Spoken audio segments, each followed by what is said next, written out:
میرے آقا کریم علیہ السلام ایک مرتبہ گھر میں تشریف لائے تو دیکھا روٹی کا ایک ٹکڑا پڑا ہوا ہے۔ میرے حضور نے وہ ٹکڑا اٹھایا،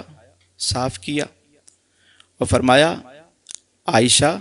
عزت والی چیز کا احترام کیا کرو، یہ جب کسی قوم سے روٹھ جاتی ہے نا تو واپس نہیں آتی۔ اب آپ دیکھیں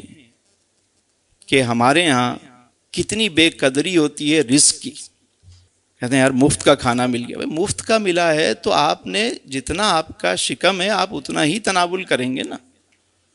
نہ کہ آپ ضائع کریں گے اسے۔ دسترخوان سے اٹھا کر کھانا اس میں مغفرت کی بشارت ہے، اور فرمایا کہ جو برتن کو صاف کرتا ہے، پلیٹ کو صاف کرتا ہے، وہ برتن اس کے لیے دعائے مغفرت کرتا ہے۔ یہ اناج جو یہاں تک پہنچا ہے آپ کے دسترخوان تک، کبھی آپ نے غور کیا کہ یہ چلا کہاں سے؟ 6 مہینے میں فصل تیار ہوتی ہے۔ کبھی آپ جائیں دیہاتوں میں، جو فصل ہے وہ 6 مہینے میں تیار ہوتی ہے، چاہے چاول ہو چاہے گندم ہو۔ اب فصل پک گئی، اس کے بعد وہ کئی پروسیس سے گزر کر جو ہے وہ چکی تک آتی ہے، پھر وہاں اس کو فائن کیا جاتا ہے، پھر وہ پیکنگ، پروسیسنگ، پھر مارکیٹ،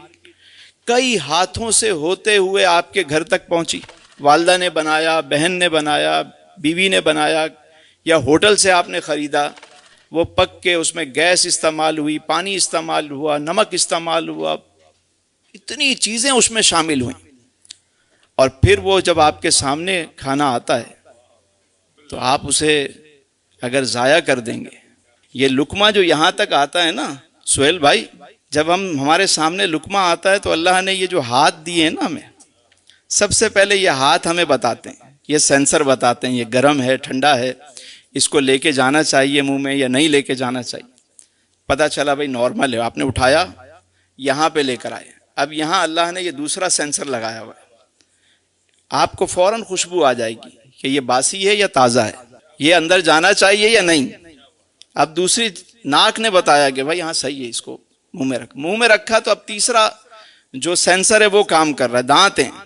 وہ بتاتے ہیں اس میں کوئی کنکر تو نہیں، پتھر تو نہیں، لوہا تو نہیں، اب وہ بتا رہے ہیں۔ اس پروسیس سے گزر کے جب لقمہ اندر جاتا ہے تو اندر الگ نظام ہے، کہاں کتنا خون بننا ہے، ایک لقمے کے لیے کتنا بڑا نظام ہے، اللہ کی کیسی کیسی نعمتیں ہیں۔ یعنی مثال اتنی سمپل سی ہے کہ اگر میں کسی کو